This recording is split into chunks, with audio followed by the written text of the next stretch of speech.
Boa noite, igreja. Que a graça do nosso Senhor e Salvador Jesus Cristo esteja com todos. Amém?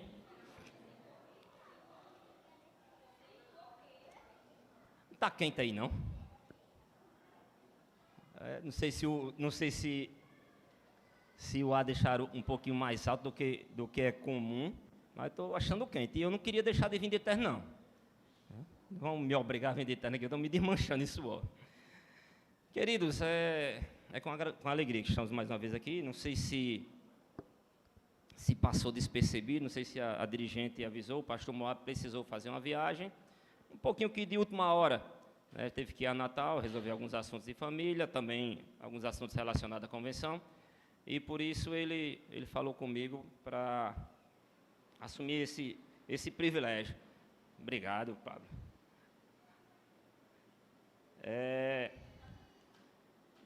Estou muito feliz.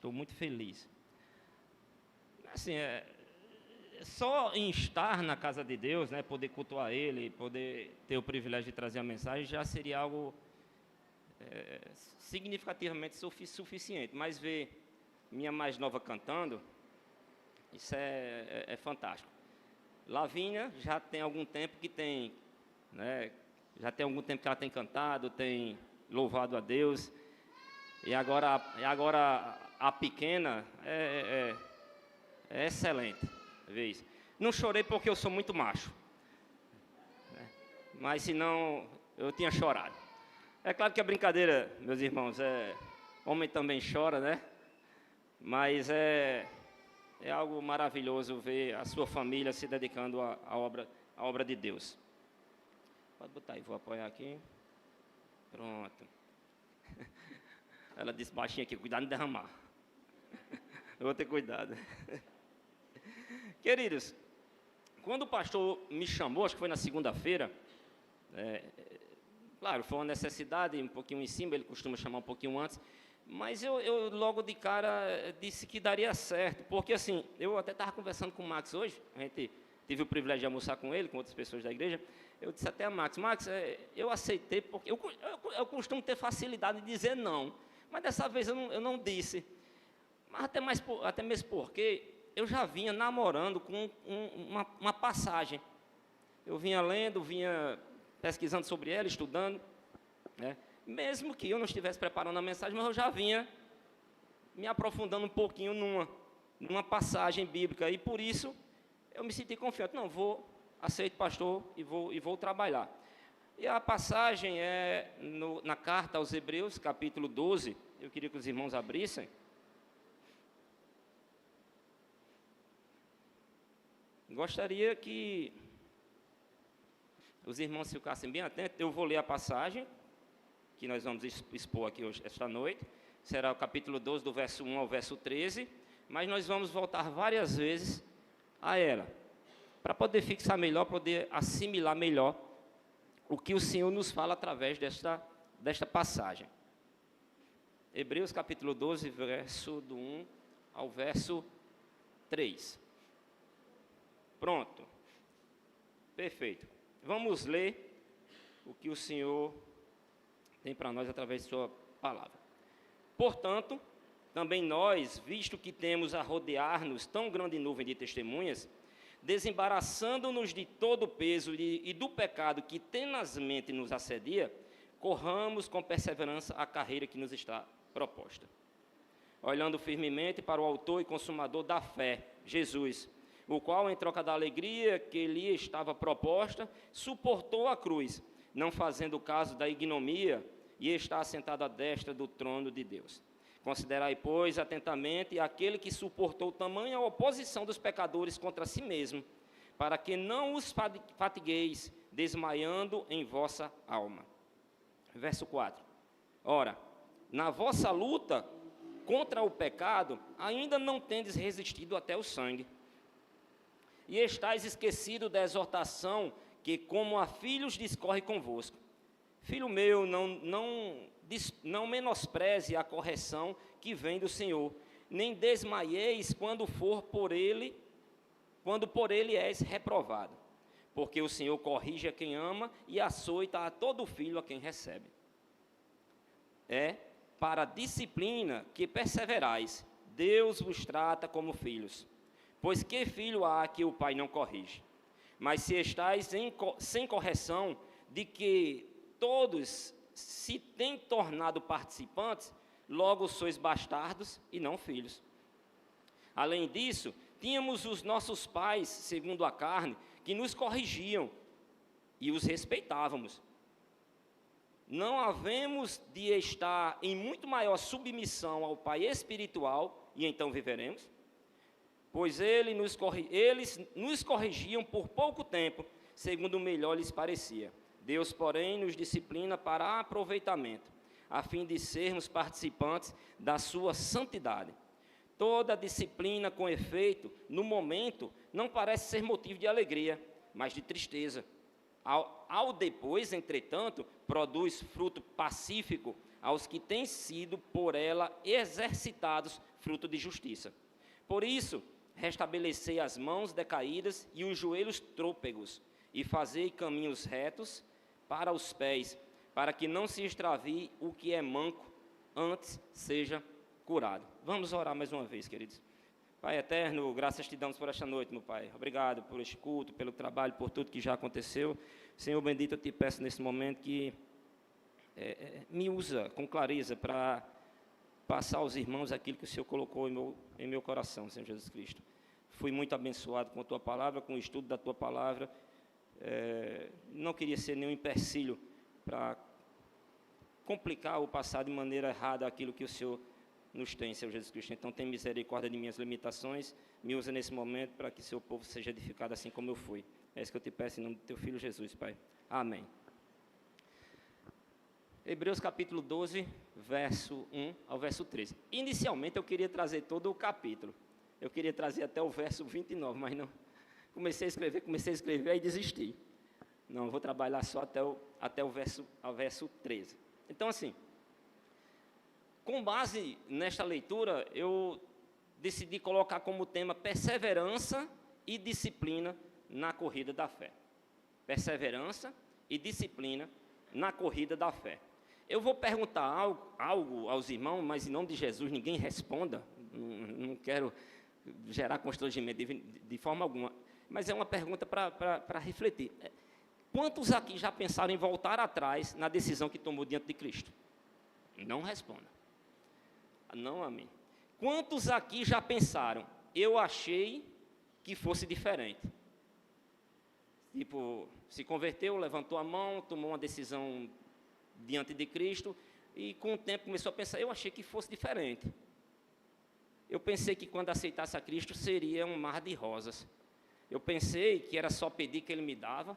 Eu pensei que era só falar que a cura vinha, era só falar que o emprego vinha, que as dificuldades dariam a Deus.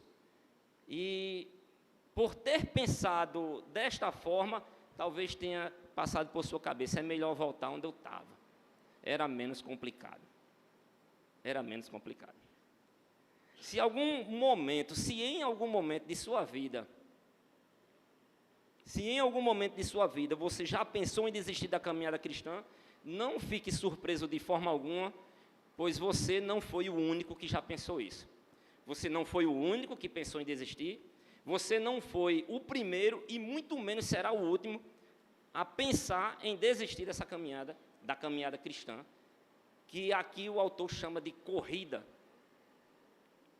Ele faz essa comparação com o atleta.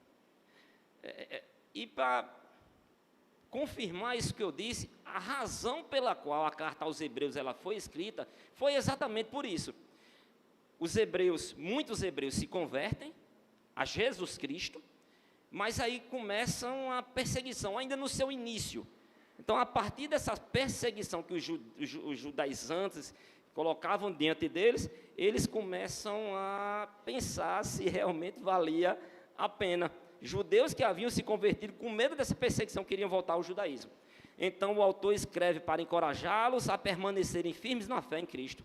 Até mesmo porque, você vai ver isso durante toda a carta aos Hebreus, ele vai nos apresentar, pois Jesus Cristo é maior do que Moisés, tão respeitado pelos judeus. Jesus Cristo é maior do que os anjos. Jesus Cristo é maior do que todos os profetas. Ele também vai dizer que o sacerdócio levítico tinha fim, mas o sacerdócio de Cristo não tem, é eterno. Por fim, o autor vai dizer que a nova aliança em Cristo, ela é superior à antiga aliança.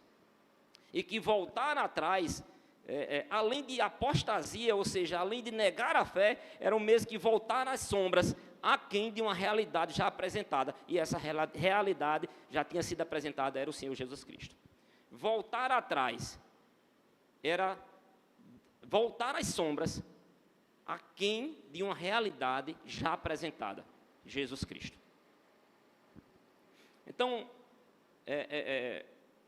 com base nisso, em saber que essa era a razão principal, o propósito pelo qual o autor, que nós não sabemos, alguns pensam que é Paulo, outros pensam que seria um outro, de forma que é anônimo o autor, é desconhecido, esse foi o propósito pelo qual ele escreve a carta, para encorajar, certo? Para tentar estimulá-los a permanecer na fé em Cristo. E a partir daí, com essa passagem lida, eu convido os irmãos a nós trabalharmos parte do capítulo 12 e extrairmos duas lições. Nós vamos trabalhar 2 lições desse capítulo, mais precisamente do verso 1 ao verso 13, como a gente leu, e a partir de cada lição dessas 2 lições, eu queria que a gente conversasse sobre algumas observações. Então, nós vamos conversar sobre 2 lições que o autor nos mostra aqui, e a partir dessas 2 lições a gente conversa sobre algumas considerações, algumas observações. E a primeira lição é que nós devemos correr com perseverança a carreira que nos está proposta. Esta afirmação está exatamente no fim do verso 1. Corramos com perseverança a carreira que nos está proposta. Corramos com perseverança a carreira que nos está proposta. Queridos, aqui o autor ele compara a vida cristã como uma corrida. Então, assim, e nessa passagem, não só no verso 1, mas em todo ele, nós vamos ver algumas orientações. Então, ele está comparando a vida cristã como uma corrida, os cristãos como um tipo de atleta, como corredores, e como corredores, como atletas, ele vai agir como se fosse tipo um técnico, passando orientações para que isso pudesse acontecer. O que é que ele diz? Corram com perseverança a corrida que nos está proposta. Então, ele diz, mas para isso, para te ajudar, eu tenho algumas observações a fazer. E essa primeira observação, a gente vê logo no começo, quando ele diz, portanto, também nós, visto que estamos rodeados, portanto, temos a rodear-nos tão grande nuvem de testemunhas. Ele diz, nós estamos rodeados por grande nuvem de testemunhas. Observe uma coisa, nós estamos no capítulo 12 de Hebreus. Anteriormente a isso é o capítulo 11 de Hebreus. Eu não sei vocês, mas esse capítulo 11 de Hebreus, eu era apaixonado por ele principalmente quando eu era criança, adolescente. Eu era criança, era adolescente, numa época que não tinha essa besteira, que não podia ter um filme de ação, que tudo era machismo, não sei o quê, aquele negócio todo. Eu era acostumado a assistir Rambo, Braddock, que a cobra mordia ele e depois de alguns dias a cobra morria. Então, assim, eu era acostumado, e isso gerava esse tipo de sentimento de valentia. Meu sonho era morrer como um herói, acredita isso? Meu sonho era ter uma vida e uma morte digna de ser lembrada. E quando eu lia o Hebreus capítulo 11, era a realização. Rapaz, é uma coisa fantástica. Olha, se a gente for ler em Hebreus, que está falando exatamente sobre os heróis da fé, então assim, ele vai começar falando sobre Abel, Moisés, falando sobre Abraão. Lá no verso 32, diz algo que eu só faltava chorar quando eu li. Diz assim, e que mais direi? Certamente me faltará o tempo necessário para me referir o que há a respeito de Gideão, Baraque, Sansão, Jefité, Davi, de Samuel e dos profetas, os quais, por meio da fé, subjugaram reinos, praticaram a justiça, obtiveram promessas, fecharam a boca de leões, extinguiram a violência do fogo, escaparam do fio da espada, da fraqueza tiraram força, fizeram-se poderosos em guerra, puseram em fuga exércitos estrangeiros, mulheres receberam pela ressurreição os seus mortos, alguns foram torturados, não aceitando seu resgate, para obterem superior ressurreição. Outros, por sua vez, passaram pela prova de escárnios, açoites, sim, até algemas e prisões. foram apedrejados, provados, cerrados pelo meio, mortos ao fio da espada, andaram peregrinos, vestidos de peles de ovelhas e de cabras, necessitados, afligidos, maltratados, homens dos quais o mundo não era digno, errantes pelos desertos, pelos montes, pelas covas, pelos antros da terra. Ora, todos estes que obtiveram bom testemunho por sua fé, não obtiveram, contudo, a concretização da promessa. Eles não viram a Cristo, mas morreram por Cristo. Aí eu achava esse capítulo fantástico. Então, assim, a gente está no verso 12. Aí ele diz, visto que nós estamos rodeados por grande nuvem de testemunhas, essa grande nuvem de testemunhas que ele fala, são esses aqui que ele está relatando no capítulo 11. Então, lembrando, eles estão tratando a vida cristã como uma corrida, o cristão como um atleta. Então, o que ele está dizendo aqui, não é que é como se você estivesse no estádio, e essas pessoas, esses heróis da fé, estivessem no estádio, nas arquibancadas. Também não podemos confundir que ele está colocando como se esses heróis da fé, eles estivessem lá da glória, nos vendo. Não, é como se nós estivéssemos no estádio, olhássemos para as arquibancadas e víssemos eles. E a partir de ver esses heróis da fé, estes homens que passaram por coisas terríveis, difíceis, alguns sim tiveram um livramento, mas muitos foram mortos e mantiveram sua fé. É como se eu, no meio do estádio, olhasse nessas arquibancadas, vissem eles, e isso me encorajasse. Eles já passaram por isso, eu posso também. Visto que, olha o que o técnico aqui está dizendo ao corredor, visto que tão grande nuvem de testemunhos nos rodeiam, estes homens são exemplos para nós. Eles não desanimaram, eles não voltaram atrás, eles não desistiram. E por isso você também não precisa desistir. Você não pode desistir. São esses que nos rodeiam. Então, queridos, que isso nos motive, essa tão grande nuvem de testemunhas. Muitos, nós temos aqui a referência dos heróis da fé, mas quantos que passaram por aqui, e nós olhamos para trás, que já nos deixaram, e que foram um exemplo de vida cristã. Nós temos muitas testemunhas, muitas pessoas que nós podemos nos referendar, e ele está dizendo, corra com perseverança a carreira que nos está proposta, certo? Vejam esses exemplos, é isso que ele está dizendo. Uma segunda orientação que é dada é, desembaraçando, está lá no verso 1 ainda. A folha passou. Está no verso 1 ainda, ele diz, a parte A diz, portanto, também nós, visto que temos rodeado tão grande nuvem de testemunhas, aí a parte B, desembaraçando-nos de todo o peso e do pecado que tenazmente nos assedia. Desembaraçando de todo o peso e do pecado que tenazmente nos assedia. Percebam aqui, primeiramente, que ele faz uma distinção entre peso e pecado. Não são iguais, não é a mesma coisa. Desembaraçando-nos do peso e do pecado que tenazmente nos assedia. Lembre, você está lembrando isso. Ele está tratando aqui a vida cristã como uma corrida. O cristão como um atleta. Quando um atleta vai para a corrida, vai para um jogo, ele vai praticar o seu esporte, o que é que ele faz? Ele se prepara. Ele coloca um calçado apropriado. Ele coloca roupas apropriadas. Ele se livra de pesos extras. Porque, embora o peso não seja pecado, mas atrapalha. Embora o peso não seja pecado, mas ele atrapalha. Já pensou você correr 5 quilômetros levinho, e aí depois você vai fazer a mesma corrida com 5 quilos a mais, espalhado pelo corpo? É pecado esse 5? Não, mas atrapalha a corrida. Então, o peso pode não ser pecado, mas ele pode atrapalhar a sua caminhada. Uma vez, eu estou jogando bem menos, mas gosto muito de futebol. Alguns anos atrás, não precisa dizer quantos, mas eu jogando, eu adquiri uma lesão meio que crônica na virilha. É um músculo que quem joga futebol lesiona muito. Virilha, joelho, coxa, né, segundo. Então, aqui e acolá, a gente está sofrendo disso, né? Às vezes se lesiona, chega em casa, a mulher, ao invés de oferecer uma ajuda, um auxílio, passa na cara. Eu disse que você não fosse, né? Às vezes tem isso.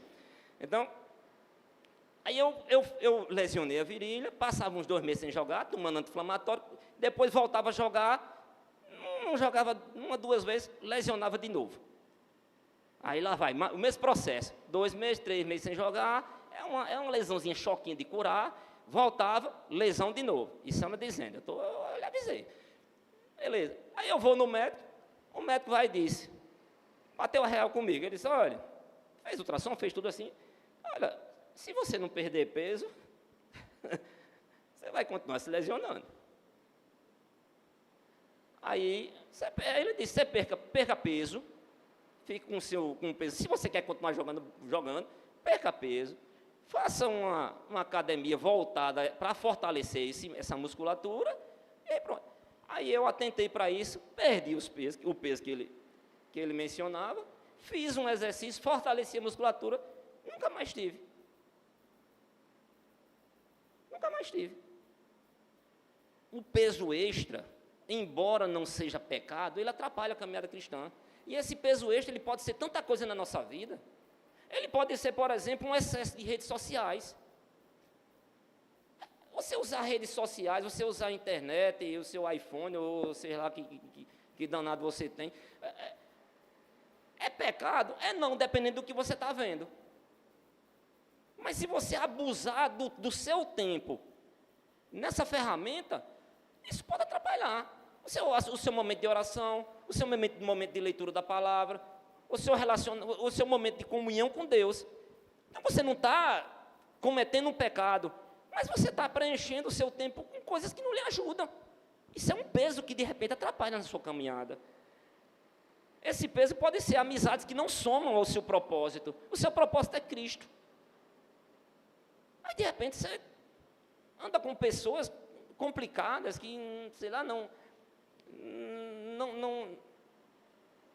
é que não ajudam, também não atrapalham, podendo procurar boas amizades que exerçam boa influência sobre você. Esse peso pode ser atividades excessivas. Você acorda de manhã, alguns fazem a corrida, alguns vão para a academia, outros acordam já na hora de ir para o trabalho, tomar café, vai para o trabalho, ou vai deixar a filha na escola, vai para o trabalho, volta, pega a filha na escola, vai para casa, não come não, engole, aí depois volta para o trabalho de novo. Quando chega do trabalho, às vezes tem uma faculdade, está fazendo um curso, está fazendo teologia, né? Está fazendo uma faculdade, está fazendo alguma coisa, aí fica até não sei que hora, sai da faculdade e vai pegar a esposa num canto, ou a esposa vai pegar o marido num canto, aí quando você chega em casa já, é operação tapioca, deita, vira e dorme. Você não tem tempo para nada, nem para se dedicar à oração, fazer uma leitura, orar. Você preencheu todo o seu tempo e esqueceu de colocar a coisa mais importante de sua vida, que é dedicar um tempo a Deus. E acha que no domingo, o tempinho que você leva aqui, 1h30 a 2 horas, e se passar um pouquinho disso, você se chateia, você acha que isso é suficiente. Eu acho que isso é suficiente. Então eu preencho todo o meu tempo, preencho todas as minhas lacunas, e Deus, não sobrou tempo para Ele, porque as outras coisas são prioridade. Desembaraçando-nos de todo o peso e do pecado que tenazmente nos assedia. É pecado você ser uma pessoa ocupada? É não. Mas quando você não lembra de colocar Deus na sua vida, isso atrapalha a sua caminhada cristã. Isso atrapalha. Agora imagina aí, o excesso de peso, embora não seja pecado, os pesos extras da vida, embora não sejam pecado, atrapalha a sua caminhada cristã. Agora imagina aí o pecado. Ele diz se livre do peso e do pecado. São duas coisas distintas, se livre do peso e do pecado. Pecado é tudo aquilo que é contrário à vontade de Deus. Imoralidade, mentira, orgulho, avareza, e a lista não para. Se livre daquilo que não é pecado, mas principalmente se livre do que é. Todo pecado desagrada a Deus e, consequentemente, te afastará dele. Então, desembaraçando-nos de todo peso e pecado que tenazmente nos assedia. O que é tenazmente? De forma persistente, de forma perseverante, de forma constante. Todo peso que de forma persistente, e todo pecado que de forma persistente nos assedia, né? Corramos com perseverança a carreira que nos está proposta. Não pense, se converteu, aceitou a Cristo, o pecado vai lhe dar uma folga. Não dá de jeito nenhum. Não dá de jeito nenhum. Acredito que é chover no molhado, não precisa convencer ninguém disso não. O pecado não lhe dá folga nenhum dia sequer. É todo dia matando um leão. E tem dia que o leão é maior, tem dia que ele é um pouquinho menor, mas é todo dia. A gente combatendo, lutando contra o pecado, porque a carnalidade, é o orgulho, e muitas outras situações que nos fazem estar nessa luta constante contra o pecado. Uma luta constante essa que será por toda a nossa vida, até que Cristo nos volte, nos leve e nos transforme. Então, corramos com perseverança a carreira que nos está proposta. E como técnico ele diz, olha, tem muita gente que passou pelo que você está passando. Ou melhor, tem gente que passou por coisas piores que você está passando. Você pode. Aí ele diz, alivia o peso, isso facilitará a tua vida. Se abstenha do pecado, tira o pecado de lado. Isso ajudará na sua caminhada. E a outra observação é, tenha Jesus como referência. Lembra o que eu estou falando? A gente está no capítulo 12, anteriormente foi trabalhado o capítulo 11. Queridos, a Bíblia, como nós vemos aqui, ela não era dessa forma. Quando eu vou falar para você onde é que eu estou lendo, a minha referência é o quê? Eu digo, é livro tal, capítulo tal, versículo tal. Não era desse jeito. Anteriormente, não existiam capítulos e versículos. Eles foram acrescentados para facilitar nossa leitura e referência. Mas a Bíblia ela é trabalhada como de forma contínua. É uma narrativa contínua. De forma que, quando eu passo de um capítulo para outro, nem sempre quer dizer que eu estou mudando de assunto. E aqui é um exemplo disso. O capítulo 12 não é uma mudança de assunto em relação ao capítulo 11, é exatamente uma continuação. Ele está falando do que no capítulo 11? Os heróis da fé. Ele vai dizer, ó, esses passaram por isso, passaram por aquilo, sofreram, Deus deu livramento aqui, Deus deu livramento ali, mas ali não, ali morreu mesmo em nome de Cristo. Aí no capítulo 12 ele continua dizendo, depois que ele passa essa listagem todinha, ele vai dizer, portanto também nós, ou seja, ele está continuando o assunto, visto que estamos rodeados por tão grande nuvem de testemunhas, desembaraçando-nos de todo o peso e do pecado que tenazmente nos assedia, corramos com perseverança, olhando firmemente para o autor, verso 2, olhando firmemente para o autor e consumador da fé, Jesus, o qual em troca da alegria que lhe estava proposta, suportou a cruz, não fazendo caso da ignomia, e está assentado à destra do trono de Deus. Jesus é o último herói da fé mencionado.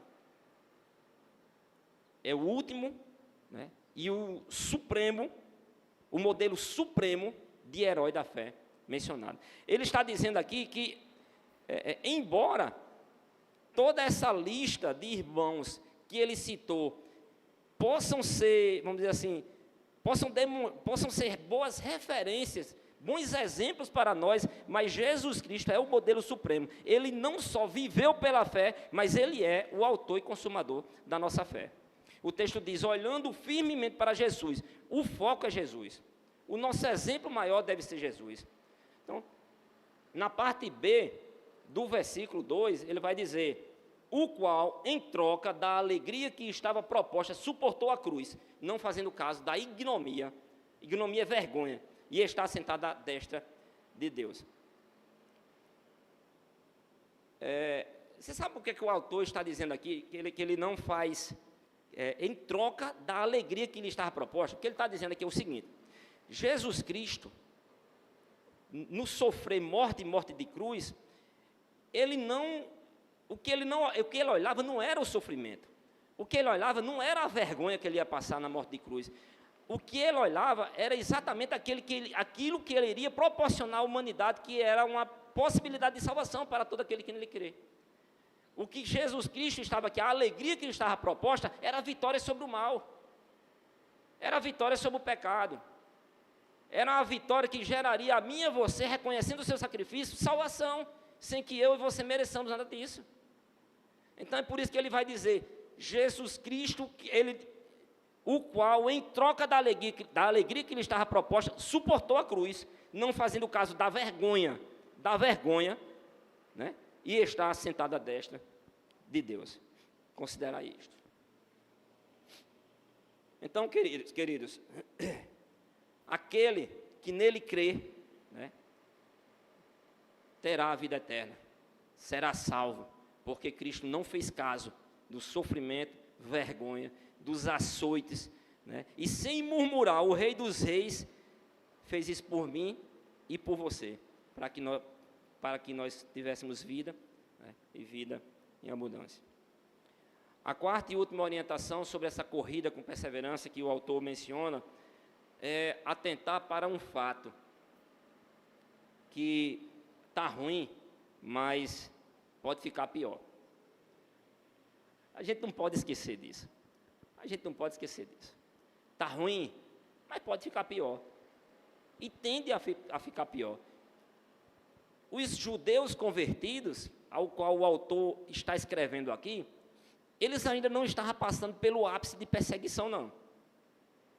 Eles ainda não estavam passando pelo ápice da perseguição. Aí ele vai dizer no 12, verso 4, vai dizer: ora, na vossa luta contra o pecado, observe isso aqui, ainda, na vossa luta contra o pecado, ainda não tendes resistido até o sangue.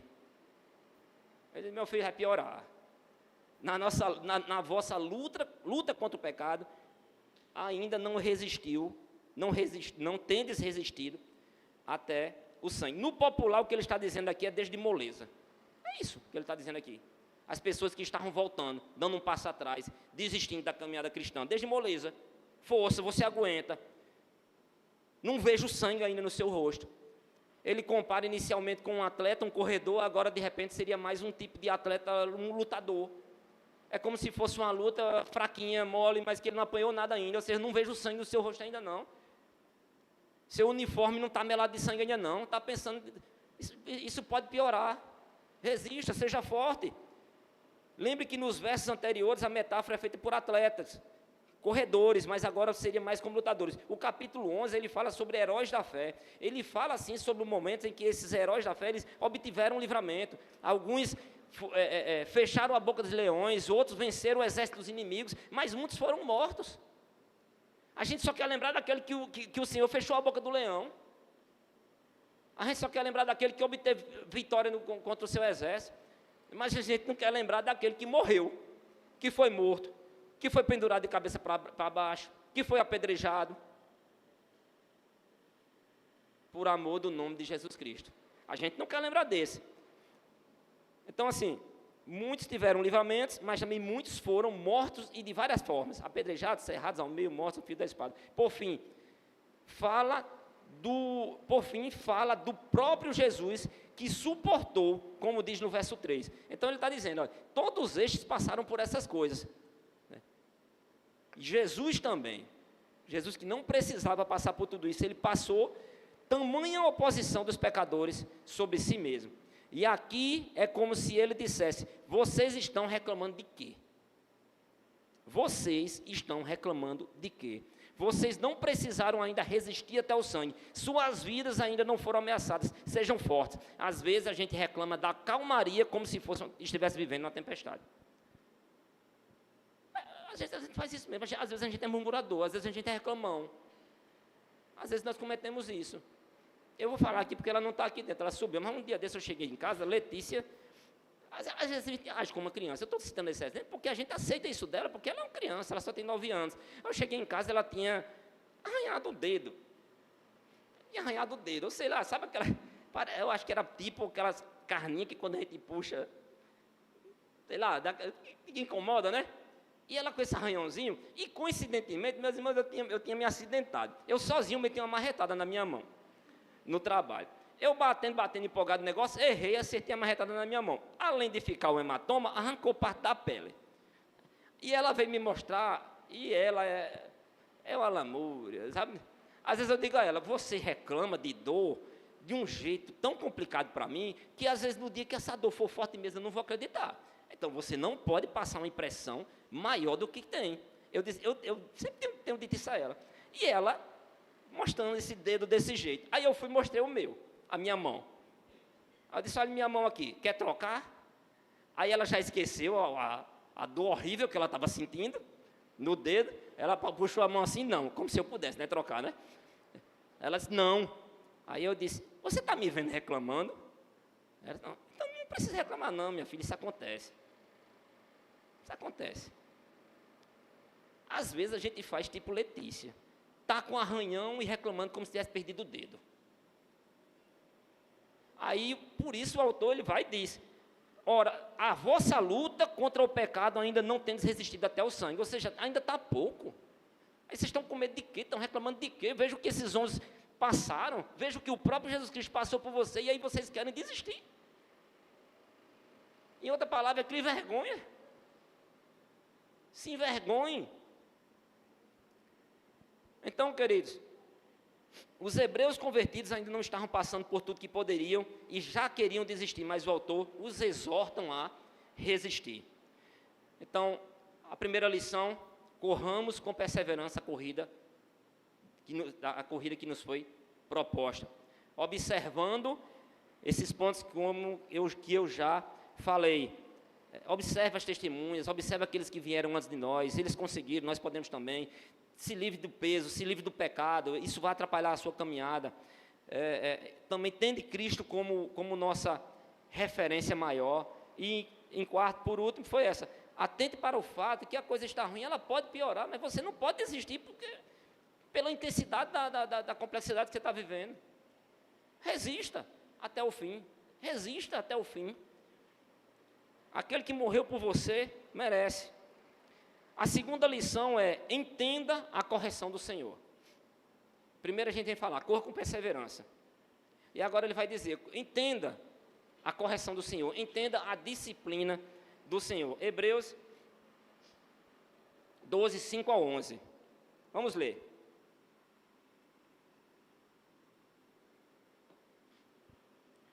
Eu vou correr, meus irmãos, para terminar.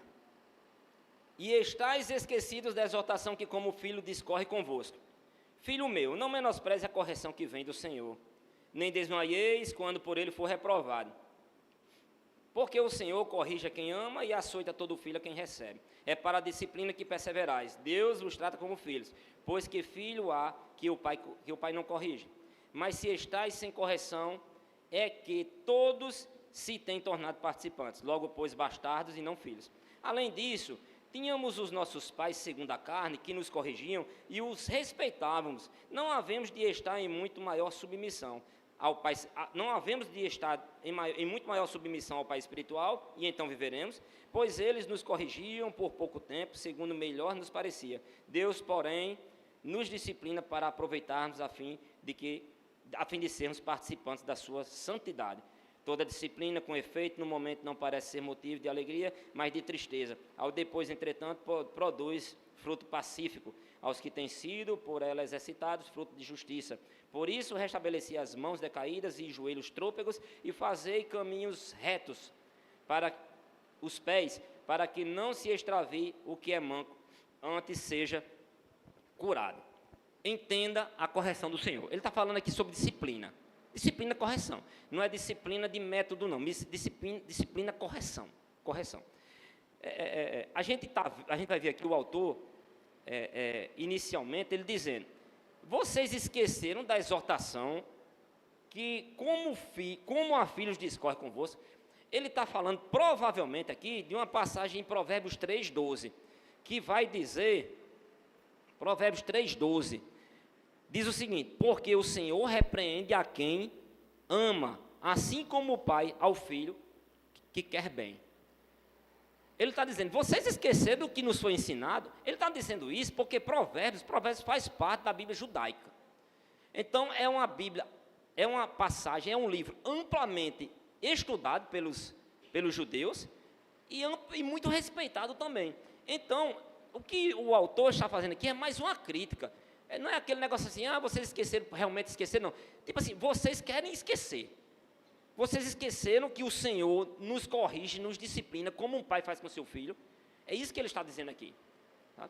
Ou seja, o pessoal está achando ruim a disciplina do Senhor. Então ele diz, vocês esqueceram. Desde criança a gente é ensinado nisso. é mais uma crítica, porque os judeus eles conheciam isso. Então, o que ele queria era reforçar um entendimento que eles já tinham, que era as dificuldades, as provações, muitas vezes são correções, disciplinas de Deus para os seus filhos. Por isso, ele continua no verso 5, filho meu, não menospreze a correção que vem do Senhor, nem desmaieis quando por ele for reprovado. Assim como nossos pais nos disciplinam, porque nos ama, então não menospreze isso. Não menospreze. Menosprezar é dar menor valor. Menosprezar é dar um valor menor do que eu tenho. Não menospreze a correção do seu pai, do Senhor, melhor dizendo. Não menospreze a correção do Senhor. Existe um significado, existe uma razão para isso. Não é por acaso que nós somos disciplinados, nós somos corrigidos pelo Senhor. Então, isso pode ser exemplificado no nosso dia a dia. Quando a gente vê um filho dando trabalho, o que é que a gente faz? A gente o chama para a disciplina.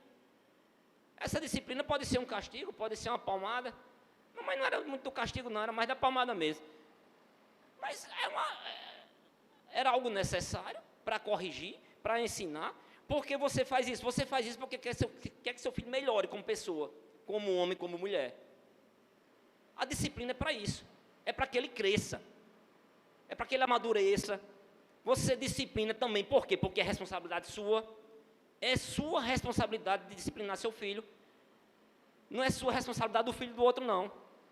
A responsabilidade é sua. Eu não disciplino o filho de ninguém, não. Eu posso até questionar o menino, este menino trabalhoso. Mas disciplinar é com o pai e com a mãe. Disciplina é com o pai e com a mãe. Então você disciplina porque é sua responsabilidade e também porque você quer seu filho melhorando como pessoa, evoluindo como pessoa. Aí, no verso 7 e no verso 8, ele vai dizer, para a disciplina que perseverais, Deus os trata como filho, pois que filho há que não corrija. Mas se estás sem correção, não és filho, porém és bastardo. Aí Deus está dizendo aqui, isso é interessante, de repente pesado para alguns. Se você não está sendo corrigido por Deus, é porque você não é filho de Deus, é bastardo. Essa aqui é uma referência bem antiga. E se você, quem gosta de assistir filme medieval, é muito comum você ver este contexto. Você tem um filho legítimo, um filho com a sua mulher, aquela que você casou, e você tem, às vezes, nos filmes retratam muito filho com as concubinas, filho com as amantes. Esses filhos que eles tinham por fora, embora até eles sustentassem, mas eles não tinham a mesma responsabilidade que tinha com o filho legítimo, com aquele que ia herdar seu nome, com aquele que ia levar o seu nome adiante, com aquele que ele queria que ele evoluísse, que ele crescesse na administração, que ele crescesse como pessoa, como entendimento. Então, eles corrigiam e se preocupavam em corrigir os seus filhos legítimos. Quanto aos filhos bastardos, eles desprezavam, tipo assim, deixa aí, ele se cria. Aí Deus vai e diz, se você não é corrigido, o autor diz, se você não é corrigido por Deus, é porque você não é filho, é bastardo. Porque Deus corrige os seus filhos. Deus corrige os seus filhos. Então, a disciplina é para o filho porque Deus nos ama. No verso 9 e 10 ele vai dizer, além disso, tínhamos os nossos pais segundo a carne, que nos corrigiam e os respeitávamos. Não havemos de respeitar muito maior submissão ao pai espiritual. É o seguinte, seu pai biológico, seu pai terreno lhe disciplina, e você aceita, e você respeita ele. Você não deve maior submissão ao seu pai celestial? Ainda mais naquela época. A gente está falando aqui de uma época em que respeito aos pais existia. Hoje, a gente roda para achar respeito aos pais. Mas naquela época, o que um pai dizia era lei. Você não tinha muita escolha, não. Se o pai chegasse para você e dissesse, você vai casar com fulano, você casar com fulano, porque o que o pai dizia era lei. E você respeitava o que ele está dizendo aqui. Se o pai dissesse, você vai fazer isso, ele fazia isso, porque era lei o que o pai dizia. Aí ele diz, os seus pais lhe disciplinam, seus pais biológicos lhe disciplinam, e vocês aceitam e o respeitam. E não querem respeitar o pai, o pai celestial? Seu pai espiritual? No verso 10 ele vai dizer, pois eles nos corrigem, ele está falando agora dos pais biológicos, dos pais terrenos, pois eles nos corrigem por pouco tempo, segundo melhor lhe parecia. Deus, porém, nos disciplina para aproveitamento, a fim de sermos participantes de sua santidade. Os nossos pais, minha mãe, meu pai e os seus, eles nos disciplinavam de acordo com o seu melhor entendimento e por pouco tempo, pelo pouco tempo que eles e nós estamos aqui. Mas Deus não, Deus nos disciplina para que nós, olha como ele diz, ó, para que nós possamos ser participantes da sua santidade. Ele nos disciplina, Deus nos disciplina para que a gente possa se parecer cada vez mais com Ele. É esta a razão pela qual a disciplina do Senhor nos é imposta. Os nossos pais, com suas limitações, humanamente falando, eles nos ensinam aquilo que eles entendem por correto, mas Deus, na sua infinita sabedoria, nos disciplina para que a gente possa se santificar cada vez mais. Santidade significa separação para Deus. Ser participante da santidade de Deus significa ser moldado para refletir o caráter de Deus e viver de maneira justa e piedosa. É para isso que Deus nos disciplina. Deus nos disciplina porque nos ama, Deus nos disciplina para que sejamos semelhantes a Ele. Essa é a razão da disciplina do Senhor. Agora, por conta disso, eu vou dizer que ser disciplinado é bom de forma alguma. Não é bom. O resultado é bom? É. O resultado da disciplina é o nosso caráter sendo moldado. O nosso caráter sendo moldado. Se a gente desrespeita uma pessoa e o nosso pai vai lá e nos dá aquela correção, o resultado disso é que depois a gente possa ser uma pessoa mais respeitosa. Se de repente eu, quando criança ou quando adolescente, eu estou sentado num determinado lugar e chega uma pessoa idosa, eu não dou lugar, e meu pai me dá um muxicão e diz, dê o canto para a senhora, e ela vai, e eu vou lá. Então, é uma disciplina, é um muxicão para que eu possa aprender que eu tenho que respeitar os mais velhos, para que eu possa ser mais educado, e isso vai moldando meu caráter, vai moldando o seu caráter. Né? Isso por um entendimento humano dos nossos pais. E Deus, Ele nos molda para que a gente possa se parecer cada vez mais com Ele em santidade. Ele molda os nossos caráteres a partir da disciplina. O resultado é bom, mas na hora da disciplina é terrível. E eu não estou dizendo isso, sei lá, sem base não, é o que está dizendo aqui, olha. No verso 11, toda disciplina, ele diz lá que a disciplina tem um efeito bom, mas toda disciplina com efeito, no momento não parece ser motivo de alegria, o autor dizendo. Na hora da correção não é momento de alegria não. Entretanto, produz fruto pacífico aos que têm sido por ele exercitados. Hoje eu sou grato por algumas surras que levei, mas na hora da surra não era muito agradável não. Queridos, partindo, ou melhor, ainda nessa parte do verso 11, quando ele diz que o final gera fruto pacífico, fruto de justiça, como diz no verso 11 que a gente acabou de ler, ele vai dizer o seguinte, na hora da disciplina é ruim, é triste, mas no fim produz fruto pacífico, fruto de justiça. Você se torna um homem de Deus, você se torna uma mulher de Deus. Fruto é o resultado do processo. Fruto é o resultado do processo. Você planta, você rega, você pode, se for necessário, estou falando isso aqui na frente de um engenheiro agrônomo, né, longe de mim nisso, mas você planta, você rega, e você colhe o quê? O fruto. O fruto é o resultado do processo. O fruto pacífico mencionado aqui seria você poder indicar, pode ser indicar uma vida equilibrada, um relacionamento harmonioso com Deus. O fruto de justiça pode indicar uma vida reta, íntegra, justa, de acordo com os padrões de Deus. Então, a partir do momento em que você entende, que é disciplinado porque é amado por Deus, que essa disciplina tem propósito, que você pode até não entender no momento, mas terão frutos. Então, a partir do momento que você entende essas coisas, o que você deve fazer? Se restabeleça, se anime. Está pingando aí, né? Vai dar certo. A partir do momento que você entende que há uma razão para a disciplina, o que você deve fazer é se restabelecer. Parar de murmurar. Ele vai dizer no verso 12: por isso, restabelecei as mãos decaídas e os joelhos trôpegos. Restabelecei as mãos decaídas e os joelhos trôpegos. Quem já correu aqui sabe bem, ou que já praticou algum exercício físico. Teve um tempo, Max, mas não esse Max agora, o Max que está lá em Macapá, ele passou no concurso da PRF. E quando ele passou na parte escrita, ele precisava fazer a prova física. E ele precisava, em meio a essa prova física, tinha a corrida. E ele me chamou para correr com ele, para motivá-lo. Então, muitas vezes, ele ia, no final do meu trabalho, eu saía de 5h30, ele ia de 5h30 lá para o meu trabalho, eu levava o material, pegava esse material, eu vestia, ele chegava e a gente ficava correndo ali no Norbertanha.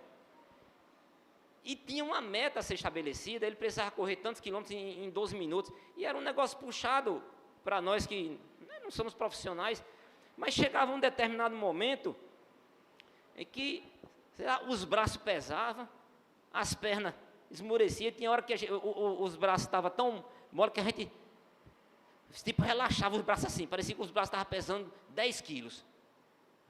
É mais ou menos isso que ele está dizendo aqui. Olha, restabeleça as mãos decaídas, fortaleça os joelhos trôpegos, né? Então, assim, tem uma pessoa aqui, eu não vou dizer quem foi, não, que foi para a academia um tempo desse, e estava algum tempo sem fazer, e fez um exercício nas pernas. E forçou o exercício das pernas, né? Forçou de um jeito que ficou mais ou menos como está aqui, dizendo aqui, sabe? E aí, quando eu estava saindo da academia, tinha uma calçada, que a calçada era dessa altura. Você pensa que a calçada não tinha mais que um palmo, não. Mas o exercício tinha sido tão exigente que quando ela foi descer a calçada, os joelhos vacilaram, ela caiu de joelho no chão. Sabe, o joelho trôpego, às vezes a gente está exausto, cansado, as mãos desfalecem, os joelhos desfalecem, ela caiu de joelho, ela passou quase uma semana sem ir, porque eu não aguentava com o joelho, tudo roxo.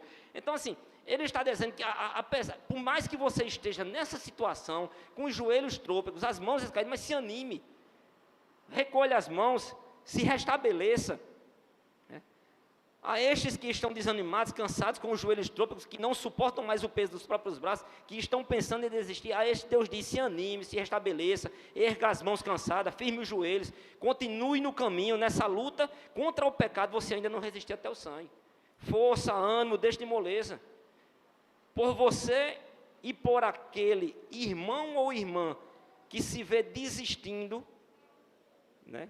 Por você e por aquele irmão ou irmã que se ver você desistindo, pode desistir também. Ele está falando aqui exatamente no verso 13, quando diz: olha, se restabeleça e fazer caminhos retos para os pés, para que não se extravie o que é manco, antes seja curado.